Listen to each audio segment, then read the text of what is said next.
Yeah, that was cool. That was very professional. My little countdown there. Tom Shalhoub here. We're live. I'm in my basement. Jordan's in an undisclosed location. Jordan Schachtel. Do I say it that way? Schachtel? Mm-hmm. Very good. That's correct.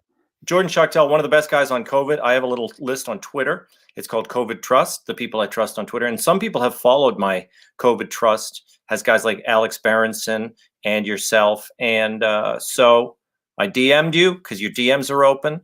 And I asked you if you wanted to talk, and I'm glad you did it. So I have a little plan here. I don't know if you guys have ever done StreamYard, but I like it because I can fiddle around with titles and things like that. So let's go to this here, man.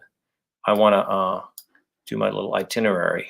Okay, so we are going to try to follow this little thing here. Do lockdowns work? That's part one. Do masks work? That's part two. Part three, how does COVID compare to other viruses? And then I think we know the answer to those already, but we're going to give them. And then the final one is, then why the heck did we do what we did? Okay, so for people who follow your Twitter, for people who have the conversation, for people who are in team reality, we've said all this stuff before, but I think guys like you and myself we're not afraid to keep repeating ourselves. So let's just go ahead and do that. All right. Good. Yeah, I mean, starting off with the big question about lockdowns, it's I think the past year has really spoken for itself on that issue. Some countries have instituted the most brutal of lockdowns, and they just haven't worked across the board. There's one place in the world where it works, and it's like in a tiny country with an island nation like New Zealand, where you can control and monitor literally every single person that comes into your country. But what has your country become if that's the state of affairs and trying to stop a respiratory virus? So they did crow the other day from New Zealand, and in the U.S. newspapers, they said New Zealand has lifted all their restrictions. They have zero COVID, and they lifted all the restrictions, except they do live on a prison island. I mean, people can't leave and they can't come. So I don't know how that qualifies as no restrictions. Yeah, and it's even worse than that, because the second they get new cases, and it's going to be inevitable, because they're not going to be first to the vaccine, because they've already basically, they think that they don't have a problem. So the second that someone comes into the COVID case, they're just going to have to go back into lockdown, and this cycle is just going to repeat itself for who knows how long, because this problem isn't going to go away in a matter of days or weeks. So what kind of future does that speak to for a country like that? It's just they're in a really, they think they're in a great spot, but I think the politicians at least realize they're in quite a bad spot, because every case means a potential national panic. I don't know how much we have to put up as far as listing proof and other studies and things like that. People do keep coming out with studies about lockdowns. In fact, and we're not talking about just economic groups. We're talking about doctors have come out and talk about the harm that shutdowns have done. Not only the harm that they did, but the fact that whatever they hoped to accomplish, i.e. flattening curves or whatnot, it didn't work, didn't help. So I don't know if we need to prove that, but maybe I'll ask you, what is your theory on why they keep doing it? I mean, we know now that the lockdowns were a disaster. Cuomo wrote his book, we handled COVID, and now the cases are way back up again in New York, obviously. California, the same thing, but they keep going back in and doing the shutdowns. It does hurt their own states. De Blasio is very, very unpopular in New York. He keeps shutting down restaurants nonetheless.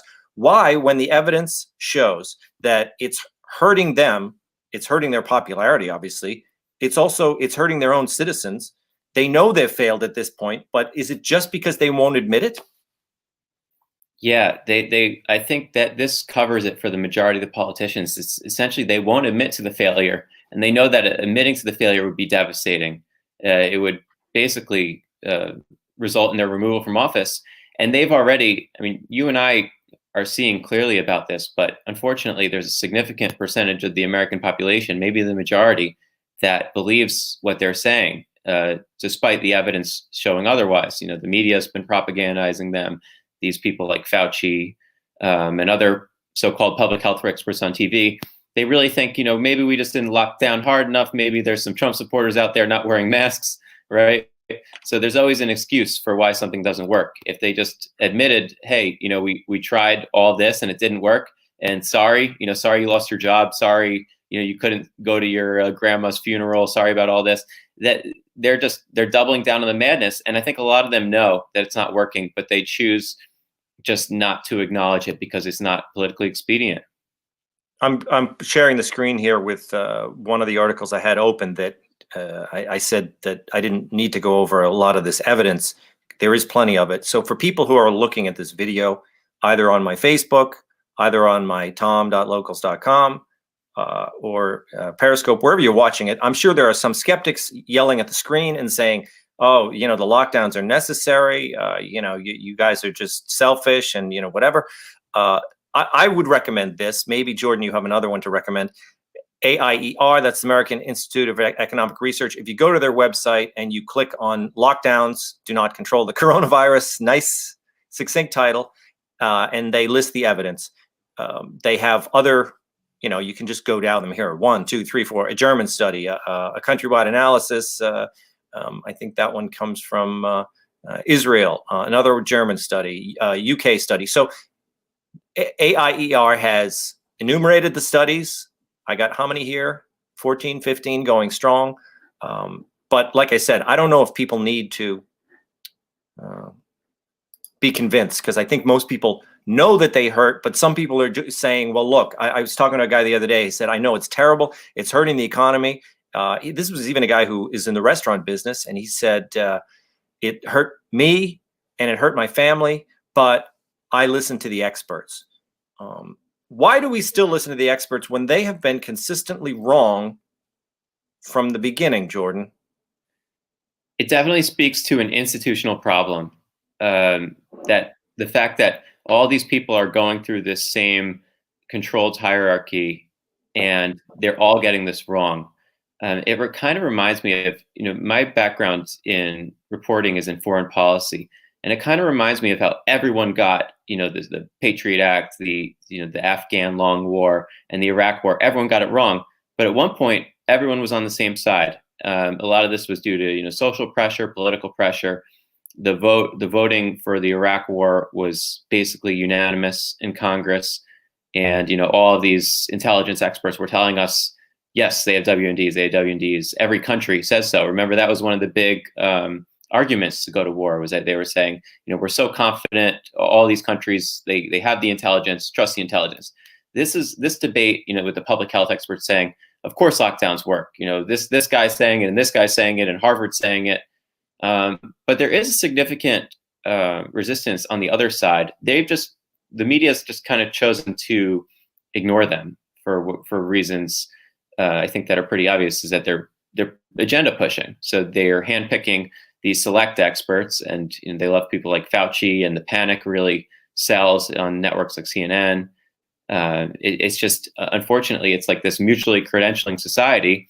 They bring on the public health experts that they like, and they sell panic, and people, become convinced by the panic. So, there are people on the other side, but the reality is that this system of epidemiologists, so-called public health experts, I think they're very left-wing in orientation. Just the whole concept of a public health experts, when you're trying to operate, societal health instead of individual health, that tends to bring people that are more collectivist in nature into the conversation. So people that are, right wingers, or people that really believe strongly in individual liberty, they tend not to get a master's of public health degree. They maybe would want to become a nutritionist, more of a hands-on person. Public health experts tend very much to be academics. They don't really interact with society. There's public health experts in government, in academia, but very rarely do they enter the conversation on an individual level. So they tend to, suggest collectivist approaches like lockdowns, curfews, these wide-ranging universal masking restrictions. And it turns out this is an entire field of people that I think really don't know what they're talking about. They're very anti-science in nature, because it shows a lot of stuff isn't working, and they're just doubling down on it. I saw a 2-hour presentation by Fauci, because he was giving a speech at a medical conference, and someone forwarded me the link, and I looked at it and I said, look, I'm going to watch Fauci because I know that he's supposed to be a smart guy. He doesn't strike me as being too bright. He was bright. At the first half of his presentation, he spoke in a very detailed way about infectious diseases. He spoke on the petri dish level. He was very smart about COVID and about other viruses. And he was over my head at some of the time, but when he was communicating, in a more pedestrian way, I could understand what he was talking about. He clearly is an expert in infectious diseases. After that, that was part A of his presentation. And then he went to part B, which was public policy. Not too bright. His second half of the presentation he was clearly a clueless guy. And I mean, I understand he has expertise. You probably know people like this. They're very smart in one field. You might know thoracic surgeon, and you sit down and you talk with them about pop music. They don't know what they're talking about. You talk, or something even more serious. You talk with them about literature, and they don't know because they didn't study literature. Fauci doesn't seem to know because he's proposing a lot of these things. These are all unprecedented. Fauci doesn't know about shutdowns because they were never done before. Right. These are wide-ranging medical experiments that have never really been done before on this scale, even close in human history. So the fact that he's speaking with such confidence about these measures, I think, should raise a lot of red flags with people, because it's one thing to understand immunology on an academic level, but then when you're suggesting to reorient human behavior and even reorient human biology with these masks, so people, breathing in different directions, breathing through this dirty mask all day, that they're just making these sweeping recommendations without thinking about all these other aspects of whether it's biology, sociology, anthropology, psychology, that are all involved in this decision-making process. And then they tell us, oh, you have to be an epidemiologist to understand all of this. It's just simply not true. Fauci can tell you a lot about how a disease spreads and about the particles and stuff like that. But him giving recommendations, as you said, is a totally different world that he's not really. No one's really qualified. That's the whole point of sticking with, hey, let's not force people to do things because we don't really know how this is going to turn out. So that's why I always lean on the individual liberty argument, because there's no one person or group of people that can say, okay, we're going to stop a virus and we're going to do this and that. And, it's okay. Don't worry about the tens of millions of people being unemployed. We're just going to stop the virus. There's so many moving elements at the same time that when they start to make recommendations like this, it's very alarming. Before we go to masks, I just want to share this picture here. I got them open on my desktop. You remember at the very beginning of this, these two doctors from Bakersfield went viral. You remember, I call them the Bakersfield Doctors. They had a video that was just really, everybody watched it for a couple of days. And then the public health people came down on these guys and said they don't know what they're talking about. And you can see this article right here. The widely discredited, the Bakersfield Doctors COVID test spread like wildfire. If you search for these guys, the Bakersfield Doctors, you will see article after article about how they were discredited.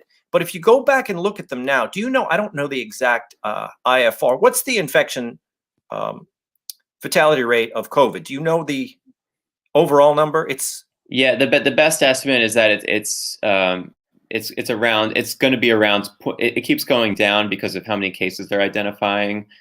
So the estimate keeps going higher for the caseload. But the infection fatality rate is about 0.1%. That's what it's probably going to end up at. So about the same as seasonal influenza on a normal year. And higher, obviously, for the old folks, right? And way lower for young people. Dramatic age stratification. I mean, under 70 and healthy, it's basically non-existent risk. The old folks in nursing homes that may, fall ill and pass away from a cold or from the flu, they are very much in danger from the COVID-19 disease. Yeah. So this article here, the thing they kept saying over and over in their video, and I encourage people to go back and look at that because you can find it. It's been banned from YouTube. It's been banned from Facebook and everything, but you can find the video. The thing these guys said over and over were two things. They said, many, many cases, very little death. That was their catchphrase. Many, many cases, very little death. They talked about the fact that we were in a case-demic. The testing was causing lots of positive tests, but very little death. they estimated 0.03 for the IFR. And like you said, it's even lower than that, right? So these guys, or did you say it was 0.01 or 0.1? No, 0.1. So like a 99.9% recovery rate. Yes. Okay. So So they're 0.1, within, 0.03 is yeah. less. So they had it a little bit less. But the thing is, they're so much closer than at the time they were saying it was going to be a 3. Back when these guys made their video, our top infectious disease experts were saying this thing could have a 3% fatality rate. 3%. Right. Not point. There's no points in it at all. So these guys said 0.03 based on their testing. Everyone said that they're quacks, and they've been drummed out. I mean, you haven't seen anyone talk about these guys in months. But the thing is, those guys were right. Yeah, remember the people early on in February, March, and April were saying that millions of Americans were going to die from this. They said millions were going to die within a span of months. Yes. They said 50 million, 60 million Americans would be hospitalized. Basically, 1 in 5 would be in the hospital from the coronavirus, and everyone was going to get it. And they were just so far off. And you're right, the Bakersfield doctors were pretty accurate in raising awareness about this. And they were also running, I think it was an urgent care at the time. They were running several urgent cares, and they were saying, hey, look, if you're going to shut down all these businesses, you're going to cause a lot of other problems. And they also raised awareness about the healthcare capacity issue. Yep. And they talked about the immune system. And they said, if you hide in your home, if you hide in your apartment, you are going to hurt your immune system. And they started sounding new agey to a lot of people because they said, you need the flora and the fauna. You need to get out there and experience the world. Lo and behold, a month ago, the New York Times writes an article saying that the kids that we kept home, their immune systems are weaker. The reason kids have strong immune systems, the reason young people do so well against things like COVID is because they're in school with other children. They're in preschool. They play in the dirt. They play in the playground. They play with kitty cats. They do everything, and they expose themselves to many, many viruses of all sorts. They have strong immune systems. Today's children, Jordan, I'm wondering if you think next fall we are going to have an army of children with very weakened immune systems. Yeah, and on top of that, you have the social issues that we're breeding a generation of kids that are going to be terrified of everything in their lives. If their parents are telling them not to leave the house because there's a virus out there that doesn't, for kids especially, it doesn't even affect them. They usually don't even notice they had it. Imagine what kind of society you're going to create in the future, and it's devastating for these families because their kids have basically no friends. They have to sit at home all day. Their parents are basically tortured to try to figure out things to do for them. A lot of parents are homeschooling, or they're doing the Zoom classes with them. But there's only so much you can learn, or a 6-year-old has an attention span to do Zoom classes. So it's an overwhelming burden on parents, but also you're subjecting these kids to torture and depression. And a lot of these pediatricians are talking about, there's just unprecedented issues on the mental side of things with these kids having to deal with the lockdowns. And it's just a sad story of public health experts that just were completely unaware, didn't even think about what issues they could be causing with what they're advocating. Yeah. Okay. So let's go to masks, shall we? The thing I love are the charts. And the funny thing is people watch these videos, and I sometimes pull out these charts. I get them off of Twitter because people on Team Reality are constantly sharing these charts that are not shared in the mainstream media at all. I point it out to people and they say, I can't even believe that. I've never seen that before. So let's look at some charts here. This is on the subject of masks. Okay.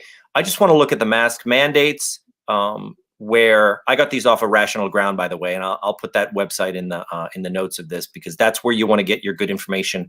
Rational Ground. Here is Oregon.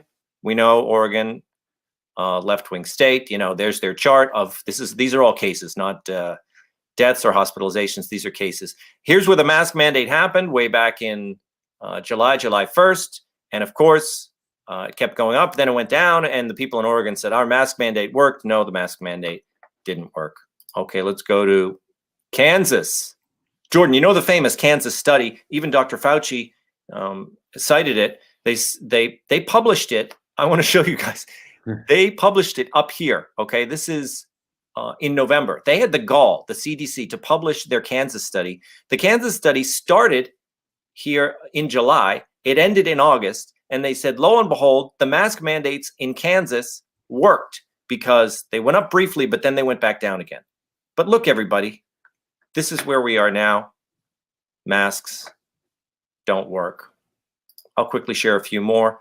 I love comparing these. Most people haven't seen these comparison charts. Colorado, Utah, New Mexico, all 3 different mask mandates. In case you say to me, Tom Shalhoub and Jordan, you guys don't realize that the mask mandate works in a different way. People started complying and then they loosened up. They changed their behavior. Well, here's Colorado, Utah, New Mexico, 3 different mask mandates. They all have the exact same chart. Why? Because everybody in a certain region has the same chart, because the charts tend to move together because there's nothing you can do to stop COVID, including masks. And then if you want to see the whole country, here's counties with mask mandates and here's counties without them. Obviously, the no mandate are doing a little bit better, but I don't think that that means that masks are necessarily spreading more COVID. They're actually just quite similar. They don't do a doggone thing. And I want to share Massachusetts because I'm from there. It's one of the worst states in the country with the biggest idiots in charge. Here's the mask mandate, and they all cheered because look what happened. They conquered COVID, just like they conquered it in New York and New Jersey. And then it started going up again, and they required masks in all times in public. Drive around in your stupid car with a mask on. And of course, it kept going up. Why? Because masks don't work. And if you want to look at Europe, you can look at Europe, and all charts look the same. Half these countries have mask mandates, or most of them do. Some of them, like Sweden, do not. They all have the same chart. Okay, I'm going to bring you back in here, Jordan. Tell me, besides the masks, besides the charts, what can we do to convince people that mask mandates is what I want to say. Mask mandates do not work.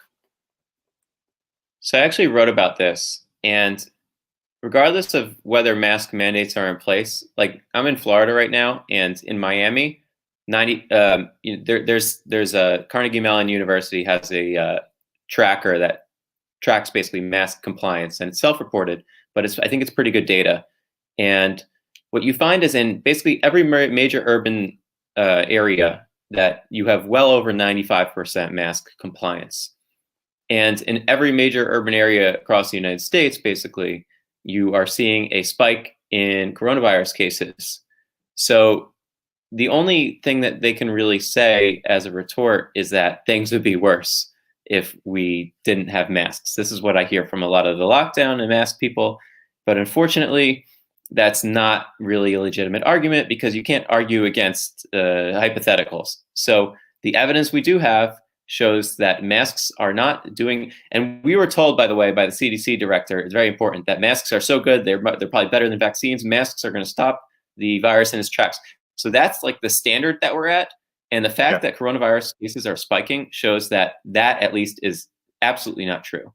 That masks are going to, be this magic bullet that they're going to stop transmission. It's just not true. There's no place in the United States or across the world where you can prove that a mask mandate in and of itself has done something to stop the spread of the virus. And there's a lot of stuff coming out. I think I just read something. It was a New York Post, but it was a legitimate published scientific study that showed that maybe it's possible that masks are actually increasing infection because a lot of people, and I don't really blame them, because who wants to buy a new mask every single day, or keep going through packs of masks every single time you put a mask on, because that's really the only way to be sterile, is to dispose of your mask every single time you wear it. And a lot of people just don't want to spend the money on that, really. That the reality is a lot of people are going around wearing these dirty masks, wearing them again, wearing them for days, if not weeks at a time. They hang them from the mirror. It's like American Graffiti, but they don't have the dice. Everyone's got those stupid masks hanging from their mirror, and then they stick it on, and they go in the store, and they come out, and they stick it back on the mirror. Yeah. So the claim is that, like, in a hospital setting, that masks might be able to stop transmission from one person to another. But we're out in the wild. People are wearing masks outdoors. It's such a different setting, and it's so ridiculous that people would compare one thing to another, saying that, because our N95 expensive and super protective mask is working in a hospital setting where everyone is making sure to try to be sterile and saying, oh yeah, when you're on your hike, go wear that cloth mask. It's two different worlds, and of course they don't work. So I'm just so surprised that there's so many militant people that are pushing for these masks. But even I'm sure you've bought into it. You're not running around at Target not wearing a mask, right? So we're all wearing masks. We're all participating in the system, and it's just not working. We have the evidence. Everyone's complied. It's just not working. Yeah, I'm the only radical.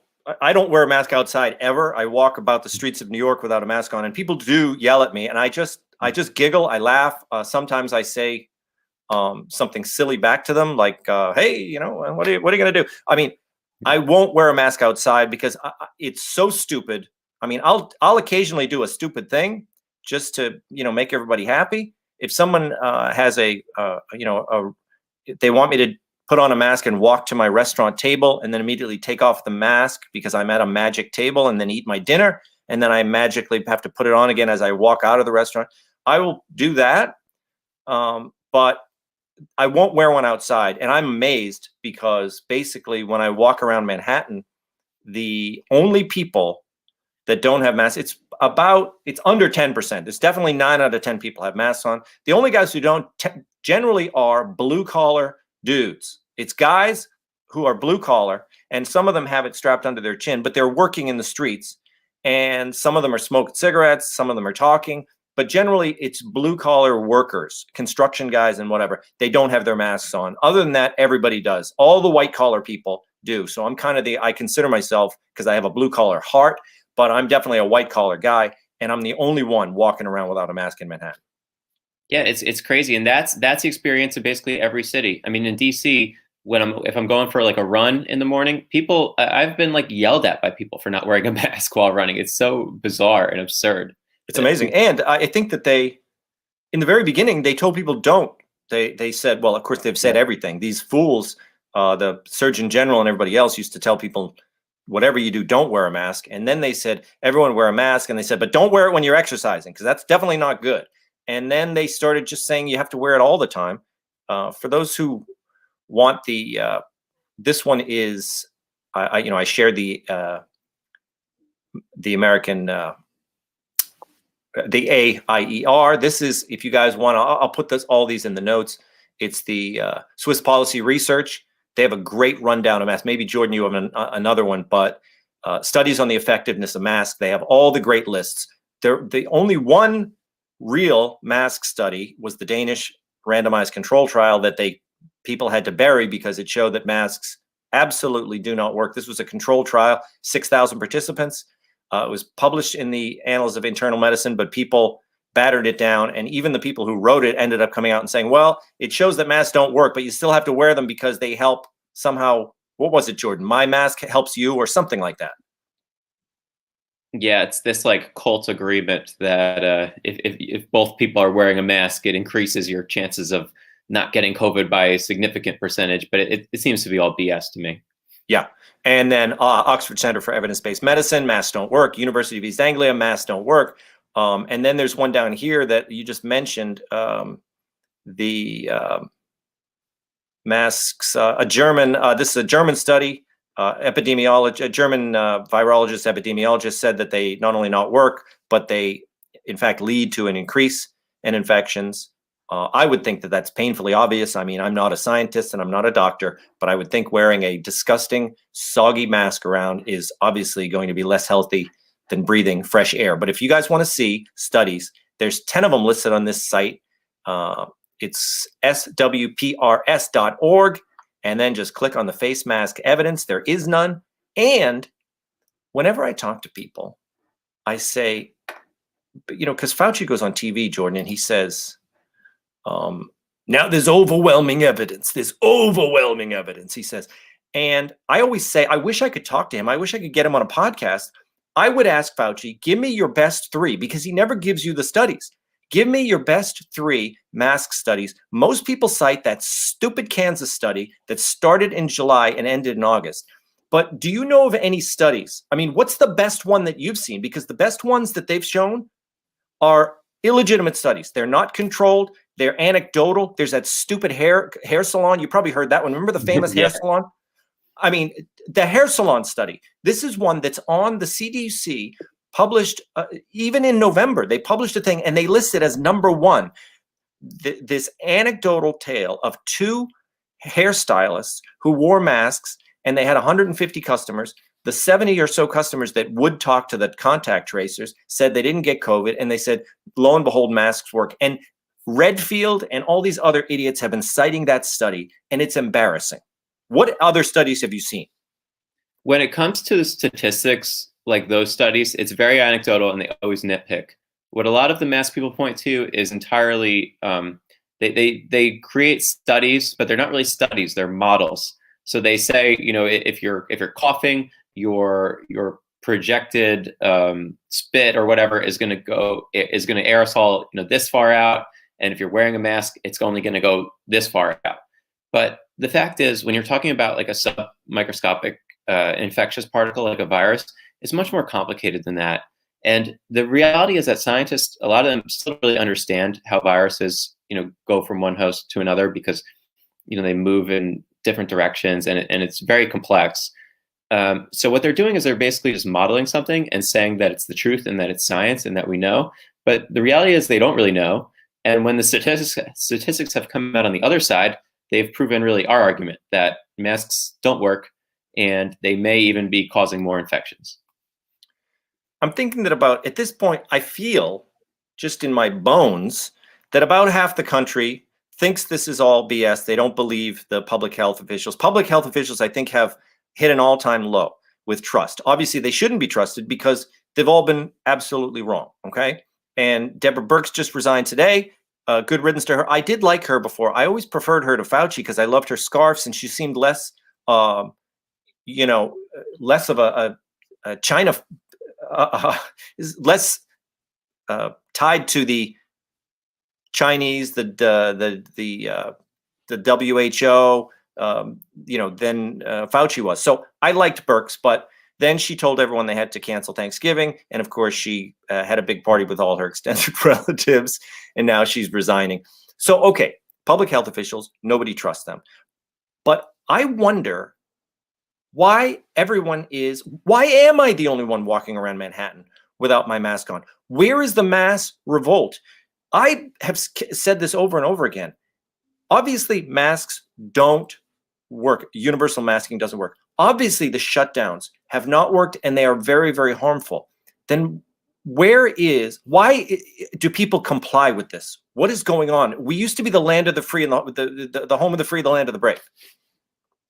Yeah, unfortunately, you're not seeing too many protests or, you know, movements across the United States. You're seeing a lot of them in Europe popping up because they're going back into hard lockdowns, and that's really unfortunate. I think one of the big motivating factors for people's behavior is just their fear. People have been so propagandized into believing that this virus is something that it's absolutely not. And when you have fear motivating you, you never really know what kind of conclusion you're going to come to. These people think that they're, you know, in a war zone, essentially. You know, that's why everyone's saying, go stay safe out there. Like we're going, Yeah. we're going into Baghdad with Humvees or something.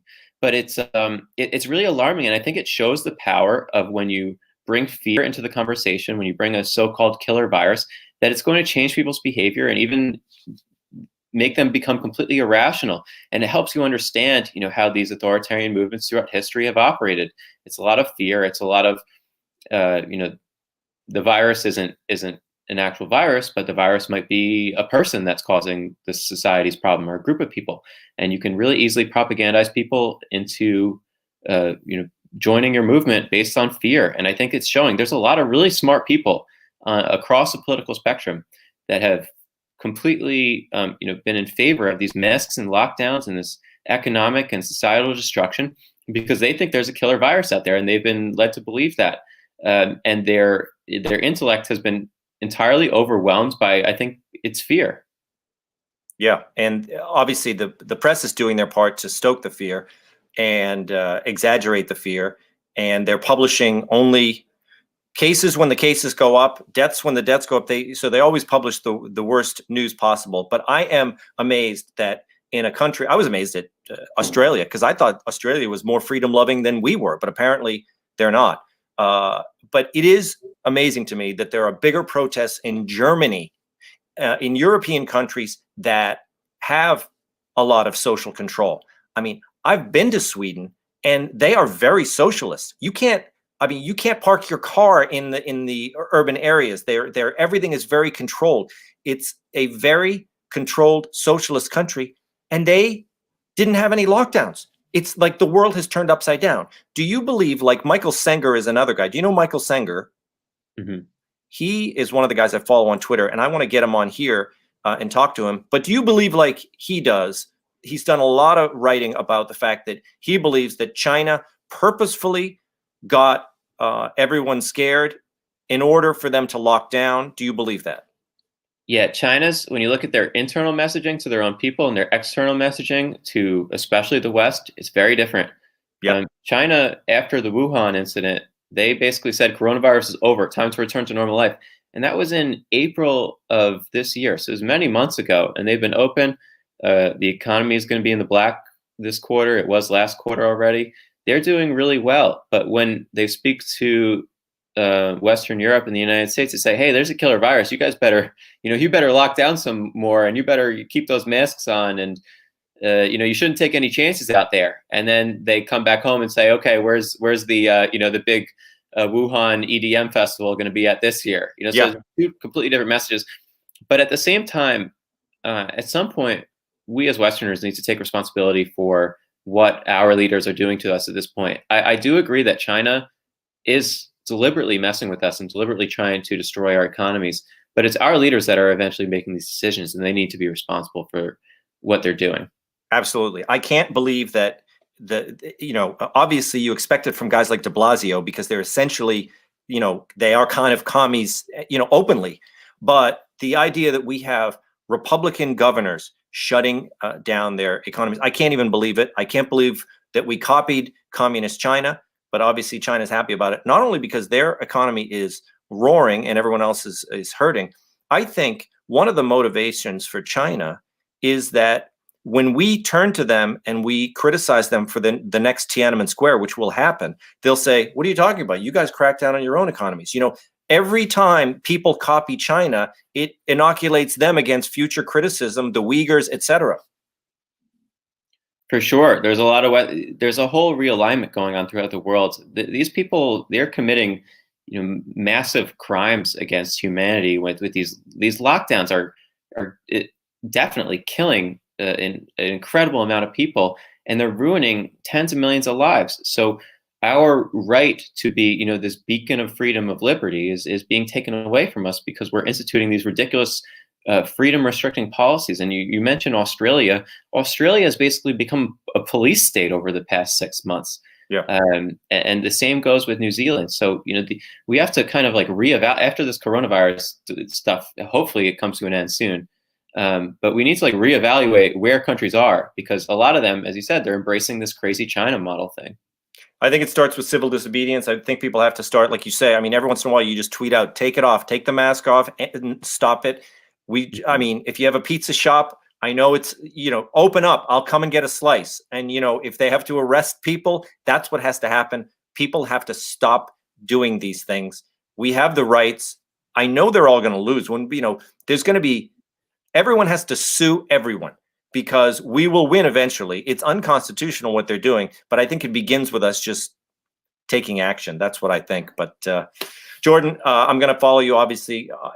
I follow up with you maybe. I would love to have you do it again. We could talk. There's so many things. There are like 10 subjects that fall under the same umbrella, and we only got to a few of them, but I think you did good work today. Yeah, thanks for having me. Really appreciate it. Yeah. So we'll talk soon. Thanks a lot. Right. Thanks, Tom. Bye-bye.